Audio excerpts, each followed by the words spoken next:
E aí, galera, bem-vindo a mais um podcast do esporte. Hoje um podcast para a gente falar de Brasileirão, para a gente falar desse clássico paulista que aconteceu ontem, 4-0 do Palmeiras para cima do Corinthians, um resultado, eu acho que um tanto quanto inesperado, né? Talvez pelos mais otimistas dos palmeirenses, né? Eu acho que pelo momento, claro que as duas equipes em patamares diferentes, mas duas equipes vivendo um bom momento na temporada e era inesperado, né? Você imaginar que o Corinthians fosse tomar 4-0 do Palmeiras, né? E do outro lado não, o outro jogo do dia também, o Flamengo voltando a vencer. A gente tem que destacar isso, né? O Rogério Ceni no momento crítico do da sua, a gente pode dizer da sua definição, da sua permanência no Flamengo, o Flamengo consegue dar resposta em um jogo difícil, né? Choveu muito, o campo estava horroroso,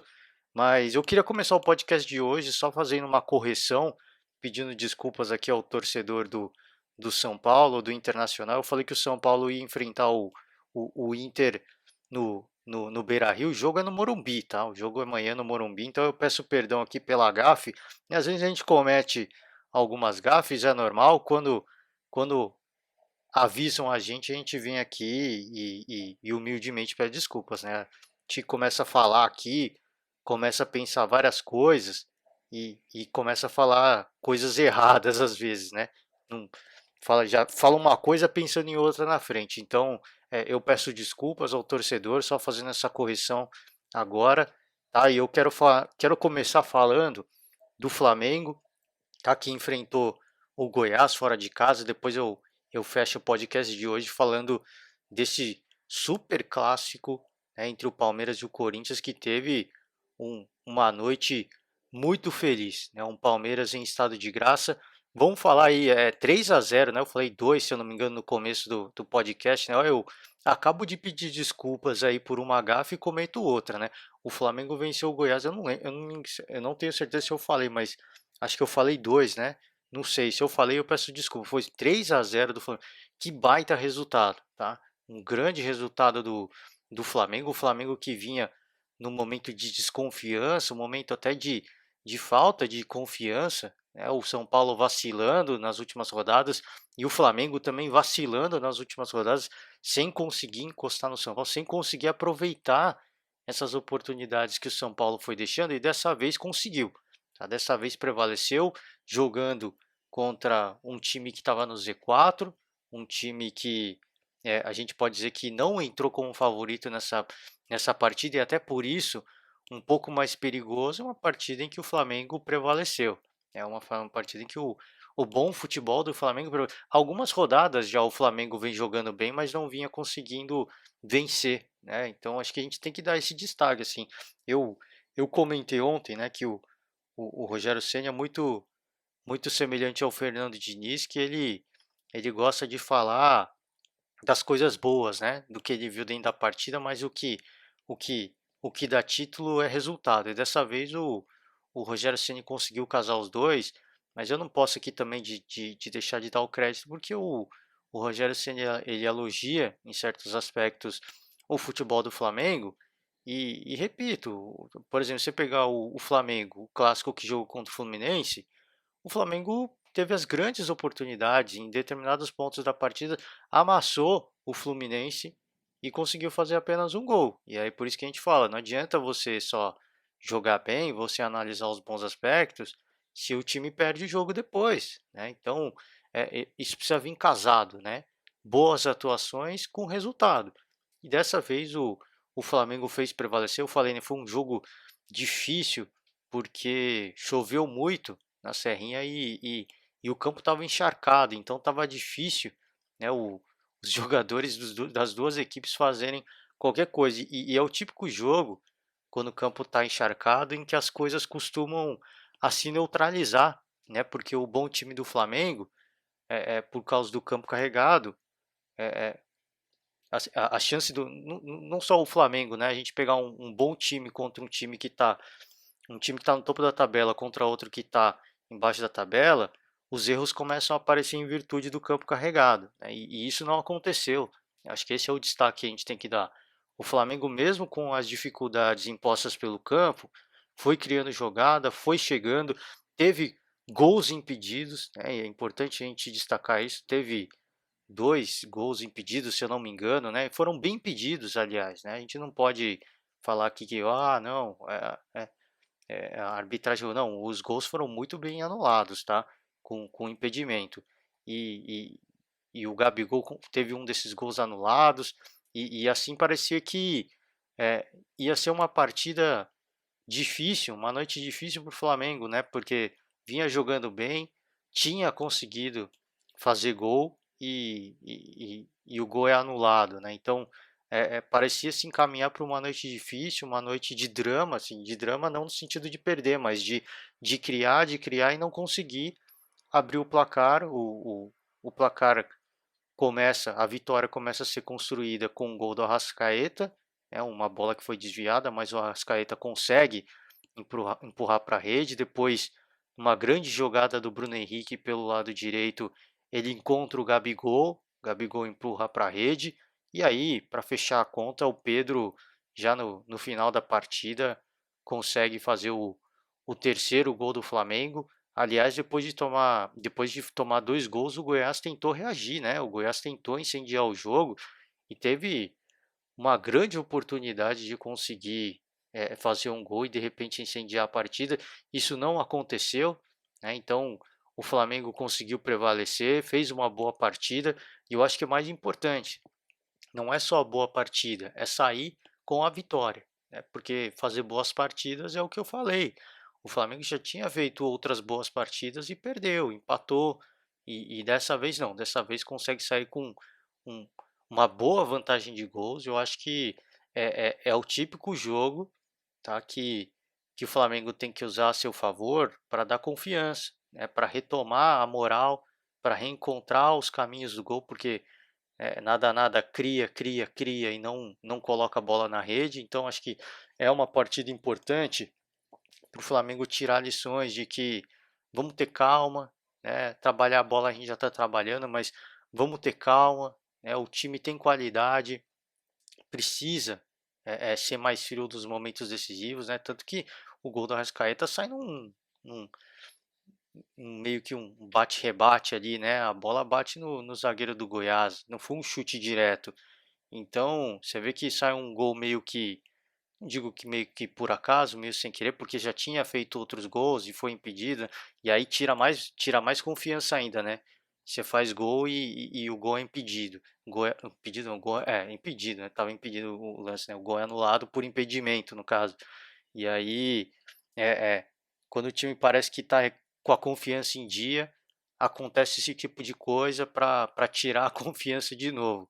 Mas enfim, depois do gol do Arrascaeta, o gol do Gabigol foi um belíssimo gol, né, uma jogada muito bem construída, e depois o gol do Pedro também, já com a, o Goiás totalmente entregue a tentar um gol de honra, foi o golpe derradeiro aí para fechar a conta. Então, acho que a gente dá para tirar coisas importantes, né, dessa partida, porque o Flamengo não foi surpreendido, tá, por um time da zona do rebaixamento, e se perde essa partida, eu acho que aí é o golpe seria o golpe de misericórdia nessa era Rogério Ceni no Flamengo, tá? Então ele ganha uma sobrevida, repito, tá? O Flamengo, algumas das últimas, claro que teve atuações ruins, mas nas últimas partidas, onde o time não conseguiu vencer, em alguns momentos do jogo, jogou muito bem, tá? Jogou muita bola. Então, tem coisas boas, tá? Se tirar desse Flamengo agora, o aspecto negativo, tá? O que tem que ser ressaltado é que esse time que foi super goleador em 2019 está com muita dificuldade de pôr a bola para a rede, tá? Então, eu acho que, claro, tem todo o trabalho técnico envolvido nesse nesse trabalho do Rogério Ceni, mas eu acho que o grande ponto nesse momento da temporada é tentar trazer a confiança de volta para esses jogadores. Eu acho que é isso que o Flamengo mais precisa, né? Teve surto de Covid, teve jogadores importantes lesionados, e aí volta sem muita confiança, sem muito ritmo de jogo. Eu acho que agora é o momento. O time do Flamengo tecnicamente está muito bom, né? A saúde dos atletas está em dia. Agora o que está faltando claramente é confiança, é ter tranquilidade, né? Na hora de matar uma bola, erros que a gente não estava acostumado a ver em 2019, tá? Então acho que o trabalho do Rogério Ceni acho que tem que se pautar mais nesse momento da temporada, tá? Já com o campeonato acabando, tem que ser focado mais nesse aspecto psicológico, tá? De trazer a tranquilidade para os jogadores, de recuperar a confiança, porque o time, em relação ao elenco, não tem o que falar, tá? Mas a gente já viu várias vezes, né, incluindo o próprio Flamengo alguns anos atrás, o Palmeiras, de ter um super elenco e jogar mal. Tá? O Flamengo não está jogando mal. Tá? É importante a gente dizer isso. Não está jogando mal. Agora, quando tem oportunidades, precisa ser decisivo, precisa ser matador. É isso que está faltando no Flamengo. É só esse ponto. É só esse ponto, né? Esse ponto é muito importante, né? Mas e é difícil de você chegar nesse nível de excelência, mas é só nesse aspecto que sofre, que peca o Flamengo. Taticamente é um time organizado, tem grandes jogadores, tem um bom departamento médico. Agora, a confiança tem que estar em dia para os jogadores conseguirem matar o jogo, né? Acho que esse é o ponto, matar o jogo, porque senão fica tentando, o desespero vai batendo, o adversário faz um gol, o desespero aumenta mais e assim vai. E aí é a receita para o desastre. Então, eu acho que não sei, eu não sei como o Rogério Ceni trabalha o lado psicológico, esse aspecto mental, mas é um bom momento da temporada agora para ele. Cara, se a gente está tendo tempo de treinar, a gente tá conseguindo dar sequência para alguns jogadores, a gente está jogando bem algumas partidas, apesar de não sair com a vitória. Vou procurar, sei lá, procuro um especialista, tá? Em psicólogo esportivo, enfim, para conseguir trabalhar esse aspecto dos jogadores, para que eles tenham mais calma, tá? E que o Flamengo seja mais efetivo nessa reta final de Campeonato Brasileiro. Mas importante dizer é que essa vitória coloca o Flamengo de volta no G4 e uma vitória que coloca o Flamengo como um dos fortes candidatos também, tá? Claro que o Internacional e o São Paulo são os times do momento, né? Porque é líder e vice-líder, mas essa vitória acho que recoloca o Flamengo como um dos grandes favoritos à disputa do título ainda, tá? Porque é o que eu falei, o Flamengo não tá jogando mal. É diferente do São Paulo, tá? O São Paulo tem diferente não, vai, os dois, acho que as duas equipes fazem trajetórias semelhantes, né, nesse momento, né? Eu estava aqui divagando, mas a trajetória é semelhante, a gente pode dizer assim, né? O São Paulo que não costumava perder gols, vem perdendo jogadores que eram matadores decisivos, vem perdendo gols que antes não perdiam, né? Quando o São Paulo estava disparado na liderança. E em certos aspectos, certos momentos da partida, como foi o primeiro tempo contra o Atlético, jogou muito mal, segundo tempo melhorou muito. Então, acho que são times que fazem trajetórias semelhantes, né? Em certos momentos da partida joga muito bem, não aproveita o bom momento, não consegue pôr a bola na rede, e aí é, é, começa a bater o desespero, de repente o adversário arranca um gol, torna a vida ainda um pouco mais difícil. Então são duas equipes que têm futebol, têm bons jogadores, só precisa encontrar um meio termo, né, nesse balanço, nesse aspecto psicológico, tá? Para aí sim, no caso do São Paulo, levar esse campeonato até o final no topo, e no caso do Flamengo, aproveitar os tropeços dos adversários e ganhar, retomar o terreno, né? Re- recuperar as posições perdidas no topo da tabela do Campeonato Brasileiro, tá? Então acho que encerro agora falando de Flamengo e agora quero falar, né, da grande partida, a partida de destaque da noite, né,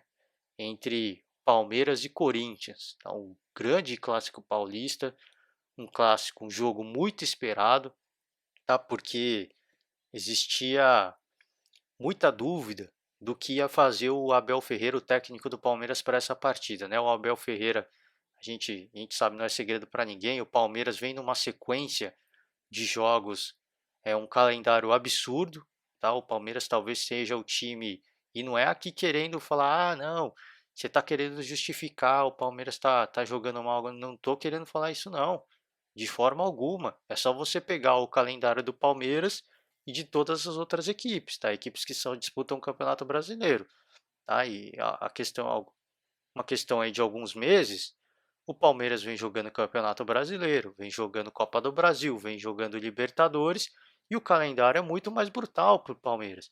Então, o que, que era de se esperar, né? É que o Abel Ferreira começasse, e eu já falei aqui, né, que o Abel deveria começar a poupar jogadores titulares, tá? Até porque nesse elenco do Palmeiras não dá para falar em titular e reserva, mas enfim, ele tem os titulares dele. E, e não só eu, né? Muita gente falando. Ele tem que poupar esses jogadores porque o calendário está muito apertado e esses jogadores têm que chegar fisicamente 100% na final da Libertadores. E o que o cara faz? Ele não poupa, né? Ele foi para esse clássico contra o Corinthians como se fosse uma final, tá? E o Palmeiras jogou da forma que todo mundo queria, pelo menos todo mundo que queria ver um bom jogo de futebol e principalmente para os palmeirenses, como o Palmeiras deveria ter jogado contra o River Plate, né? Uma grande partida, o Palmeiras dominou o Corinthians. A gente tem que ser justo, né? O Corinthians começou melhor a partida, teve pelo menos duas grandes oportunidades no início da partida, aí os primeiros 15 minutos, e depois acabou. Depois o Palmeiras dominou o jogo de ponta a ponta, tá?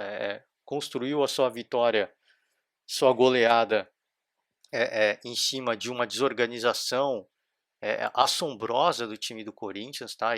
Por isso que eu comecei o podcast falando, ninguém esperaria claro, dava para esperar uma derrota do Palmeiras, uma derrota do Corinthians, mas uma goleada para um dos lados era inesperado, porque as duas equipes vivem um bom momento, tá? O Palmeiras vive um bom momento, o Corinthians vive um bom momento também, de franca ascensão na tabela, e uma goleada de 4 a 0 ficou barato, né? 4 a 0 fora os ameaços. Aí, pô, aí você pega, ah, não, mas se tivesse feito, se a gente for entrar no si, era para a partida ter terminado aí, vai, vamos ser generoso. O Corinthians teve umas 3 boas oportunidades de gol, o Palmeiras teve pelo menos umas 7, 8, era para ter terminado aí um 7 a 3, tá? Se entrar no campo do si, então ia ser muito pior para o Corinthians, o prejuízo ia ser muito maior. Então, o Corinthians começou bem, o Palmeiras mostrou mais uma vez que o seu goleiro, o Everton, está num estado de graça, tá jogando o absurdo do futebol, assim, do que se espera de um goleiro.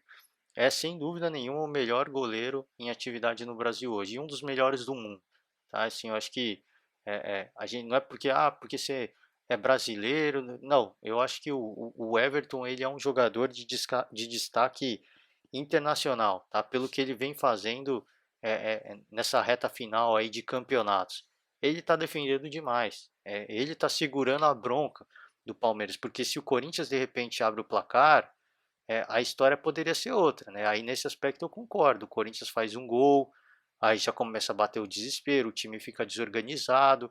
Mas não, o Corinthians começou, e eu peço perdão aqui, mas pro torcedor corintiano, mas o Corinthians achou que poderia jogar igual o River Plate, né? O que que os caras falaram? Ó, o, o River Plate deitou e rolou para cima do Palmeiras. Que vamos fazer igual.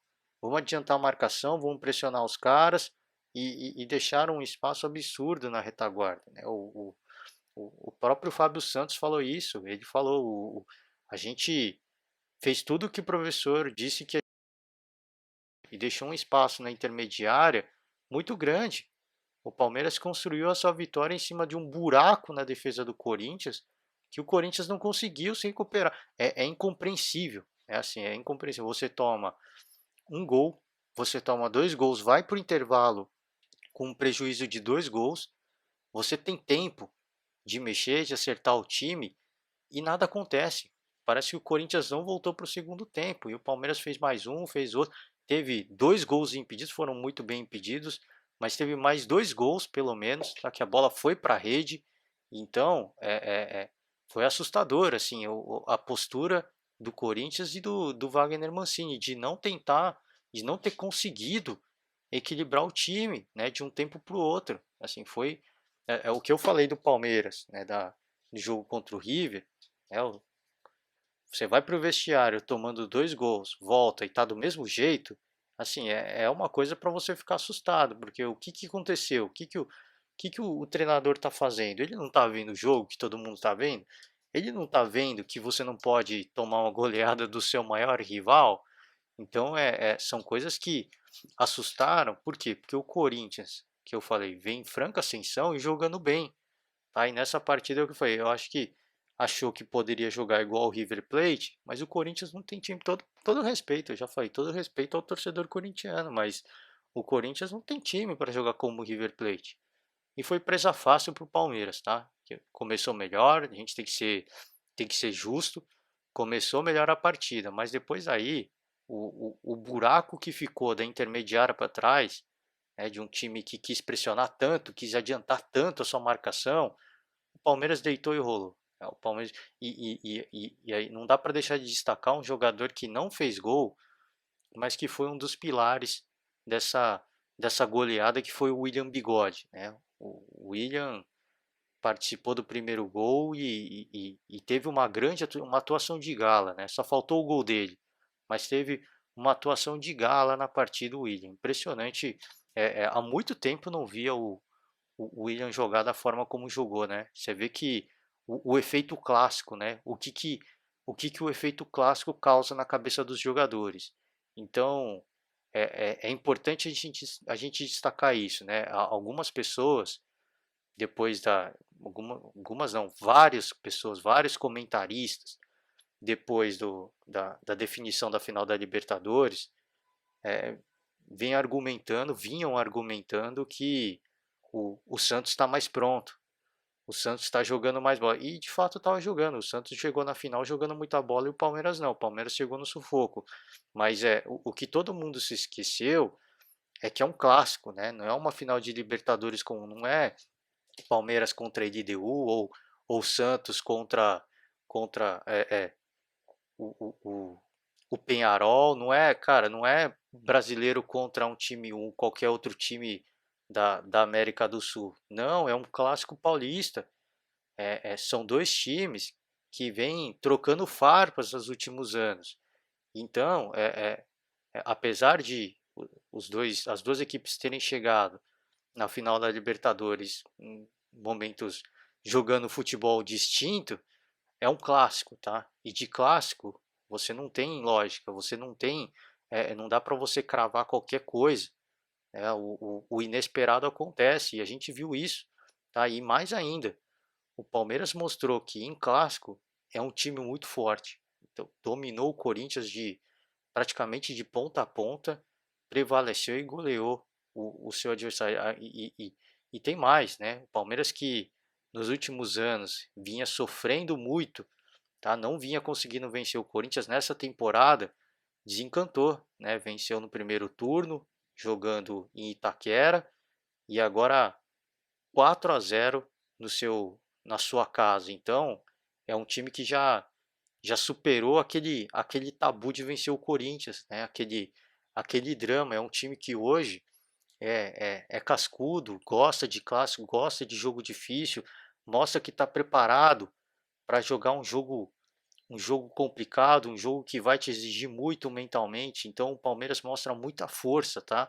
E eu tenho certeza que muitos dos comentaristas que colocavam o Santos como, como favorito na final da Libertadores agora já tiram esse favoritismo. Agora já estão em cima do muro, porque é um clássico, gente. E o Palmeiras, além de mostrar que está muito copeiro esse ano, o Palmeiras mostra que é um time que gosta de jogo difícil, é um time que gosta de se superar nas adversidades. Então, é natural que a gente coloque o Santos como um pouco mais favorito pela forma como chegou na final, é natural, né? A gente avalia, é o que eu falei, a gente avalia o momento. Agora, essa partida contra o Corinthians deixou claro que a final da Libertadores não tem favoritismo. Assim, é um clássico, além de ser a final, é um clássico. Então, são duas equipes que não estão só brigando pelo título da Libertadores. São duas equipes que vão brigar para não perder para um rival. Tá? E o Palmeiras nessa partida mostrou muita força, muita maturidade, muita força mental. Se faltou protagonismo no jogo contra o River, nessa partida, no segundo jogo, no primeiro jogo sobrou protagonismo, né? Nessa partida de novo sobrou protagonismo, tá? Em alguns jogadores do Palmeiras. E é um time que eu acho que já está pronto assim para jogos difíceis. Já mostrou isso várias ocasiões e em mais uma partida agora que esse time mostra que, olha, estamos prontos para jogos difíceis, tá? Assim, não, a gente está cansado, a gente está fisicamente cansado, mentalmente cansado, mas a gente vai entrar para jogar bola. A gente vai jogar para dar o nosso melhor. E foi isso que o Palmeiras fez, né? E o Abel Ferreira não poupou, colocou aí, entrou com o Luan, que é um titular, Vinha, que talvez tenha sido os mais discretos, mas já é titular, Danilo, Gabriel Menino, tá? Então, Luiz Adriano. Então, o Abel Ferreira colocou titulares para jogar essa partida. Ele está querendo o título, né? Já agora está claro para todo mundo. Ele está querendo o título do Campeonato Brasileiro e com os jogadores fechados, tá? Os jogadores se superando da forma como vem se superando, eu não acho nenhum absurdo que o Palmeiras é, é, chegue aí à reta final do campeonato. A gente já está praticamente na reta final, mas aí faltando poucas rodadas para acabar o campeonato, que o Palmeiras termine ali brigando de igual para igual contra os líderes aí, os dois primeiros, os três primeiros colocados da tabela, eu não tenho dúvida, porque é um time que não está fechando os olhos para o Campeonato Brasileiro, tá? E só para encerrar, fora a goleada e os ameaços, o Corinthians ainda teve o Gabriel expulso, né? O Gabriel foi o carrasco, aí a gente pode dizer, do próprio Corinthians, né? Entregou o quarto gol para o Luiz Adriano e depois ainda foi expulso por uma falta infantil em cima do Danilo. Ele toma a carga nas costas, ele toma a falta do Danilo e ele vira um tapão na cara do Danilo, mas um tapão de respeito. E acabou sendo expulso por agressão. Muito bem expulso, aliás, né? Faltou maturidade. O que sobra de maturidade no time do Palmeiras, falta o time do Corinthians, né? Um time perdido. O Gabriel, lógico, a gente condena pela expulsão, pelo quarto gol, mas talvez tenha sido um dos caras que mais correu no meio campo do Corinthians. Ele estava sozinho no meio campo do Corinthians, meio campo defensivo, né? Não tinha suporte, não tinha ninguém para dar um auxílio, o cara estava se matando, né? E pela entrega que ele vinha deixando, uma hora ou outra o cara ia sucumbir, né? O cara ia cometer um erro, ele estava sobrecarregado, né? Sobrecarregado, e o Corinthians perdido, né? Sempre dois, três em cima de um jogador do Palmeiras e o outro livre, né? Foi semelhante o Palmeiras contra o River, né? A gente pode dizer assim, os jogadores do Palmeiras indo marcando dois, três em cima de um jogador do River e o outro livre. Os caras encontravam o cara livre. Foi isso que aconteceu nesse jogo contra o Palmeiras, com o Corinthians e o Palmeiras aí. Assim, assustadora a organização tática do Corinthians. Foi um erro de percurso, né, como o próprio Mancini deixou claro, como ele destacou, porque o Corinthians, se tivesse feito o mínimo, tivesse jogado como jogou contra o Fluminense, né? Um time que é bem o Corinthians que é um time bem organizado defensivamente, né? Esse é um dos destaques do Corinthians. Por isso que chamou a atenção a forma como se defendeu, como se comportou defensivamente. É um time que costuma ser muito organizado e estava perdido, né? Não se encontrava em campo, tava caçando, cara, assim, parecia que estava caçando borboleta. Era impressionante, assim, é assustador a forma como se comportou dentro de campo, né? E se tivesse feito o mínimo, né, defensivamente, pegando as últimas partidas aí que fez, destaque principalmente a partida que fez contra o Fluminense, Talvez até, acredito que teria até perdido pela forma como o Palmeiras jogou, mas não teria perdido de goleada, né? Então acho que esse é o grande destaque negativo. É, é, além de não ter feito o que deveria ter feito, ainda tomou uma goleada. Então, para o torcedor corintiano foi uma noite de segunda-feira das piores possíveis, e para o torcedor palmeirense uma das melhores possíveis, né? Porque é o que o Abel Ferreira destacou. É o derby, o clássico contra o Corinthians, não só contra o Corinthians, né? O clássico contra o São Paulo, contra o Santos, é um campeonato à parte. Assim, é uma espécie de torneio à parte. Existe a rivalidade, existe a zoação depois da partida, então é um torneio à parte. E é verdade isso, né? É importante esse discurso do Abel, porque ele entendeu, né, a importância desse clássico. Ele soube trabalhar o aspecto psicológico dos jogadores da maneira correta, dele entender e fazer os jogadores entenderem que isso não é uma partida comum. Isso aqui é um torneio à parte. A gente está jogando campeonato brasileiro, mas o jogo contra o Corinthians, assim, é um campeonato à parte dentro do campeonato brasileiro.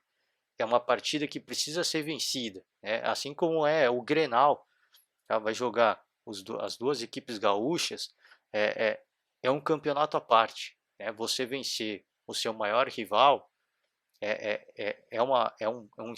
uma espécie de mini torneio dentro de um torneio, né? Então, ainda é muito interessante, e ainda bem que o Abel Ferreira entendeu isso, tá? Porque ele consegue dessa forma trabalhar melhor o aspecto mental dos jogadores, e ele vem fazendo isso muito bem no Palmeiras, tá? Então, por isso que eu falo, para quem já achava que o Santos era muito favorito na final da Libertadores, cuidado, tá? Cuidado.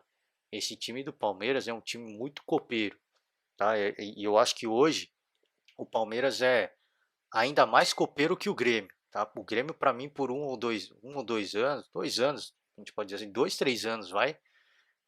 Vamos ser justos aí com o trabalho do Portaluppi, uns 2, 3 anos aí o Grêmio vem se destacando como o time mais copeiro do nosso futebol. E hoje, nesse momento, eu acho que o Palmeiras conseguiu superar o Grêmio, né? O Palmeiras hoje é o time mais copeiro de todos. É um time que sabe a hora de acelerar, um time que sabe a hora de tirar o pé, é um time que se supera nas adversidades, que dá a resposta para os críticos na hora dos críticos, ou, ou os secadores, como eles falaram, né, os jogadores, sabe dar a resposta certa para os críticos e para os secadores na hora certa. Então, tanto a final da Libertadores quanto a final da Copa do Brasil e o restante do Campeonato Brasileiro pro Palmeiras, eu acho que está totalmente em aberto, tá? Não tem, assim, não dá para. É natural que as pessoas digam que o Palmeiras é menos favorito pela sequência de jogos, pelo desgaste. Agora, eu não tiro o favoritismo do Palmeiras, tá? É um time que rodada após rodada, partida após partida, a gente obviamente critica quando tem que criticar, mas eu acho que vem deixando coisas muito positivas e mostra que é um time que está pronto, tá? Se tem um time, e não é querendo jogar pressão de forma alguma, tá? Até porque eu acho que se o jogador quer ser protagonista, ele tem que aceitar a pressão, ele tem que aceitar o favoritismo. Eu acho que o Palmeiras é o grande favorito a conseguir fazer um feito inédito, tá? E seria muito legal ver isso acontecendo, tá? Porque abre as portas, mostra para todo mundo de que é possível, tá? De que isso dá para acontecer, mas precisa de um bom trabalho, precisa de uns jogadores que comprem a ideia, de um treinador que acredita de que isso é possível. Então, se isso acontecesse, cara, eu acharia que, claro que as torcidas rivais iam ficar na bronca, mas eu acho que isso é bom para o futebol brasileiro como um todo, tá? Não é bom só para o Palmeiras, é para todo mundo. De deixar claro que dá para fazer, é possível, é muito cansativo, é um desgaste muito grande, você tem que se privar de muita coisa, mas se você quer alcançar a glória, não tem meio, não dá para cortar caminho, não dá para fazer um trabalho meia boca, tem que ser um trabalho completo, tá? Então, se isso acontecesse, cara, ia ser absolutamente sensacional. Então, acho que o Palmeiras está de parabéns pela partida que fez contra o Corinthians, uma grande atuação no derby, 4-0, repito, ficou muito barato. Eu acho que o torcedor corintiano tem que agradecer por não ter tomado mais gols, porque olha, foi uma noite difícil. Tá aí o Palmeiras na sua maratona de jogos agora, tem na quinta-feira o jogo contra o Flamengo, o jogo vai ser no Mané Garrincha, e é outra partida difícil, né, que o Palmeiras encara, porque é um jogo que hoje, em virtude das provocações dos últimos anos, se tornou uma espécie de clássico nacional, né? Por que não dizer? Então vai ser uma partida muito interessante da gente ver o Flamengo se recuperando depois de um momento difícil, o Palmeiras vivendo uma grande fase, então vai ser uma partida para todo mundo parar para assistir, porque promete ser um partidaço, tá certo? E com isso eu fecho o podcast de hoje. Vamos acompanhar essa rodada aí de meio de semana do Campeonato Brasileiro. E à medida que a gente for encontrando tempo, a gente vai gravando mais podcasts para vocês, beleza? Quero desejar para todo mundo uma ótima semana, um forte abraço e até a próxima, galera. Tchau!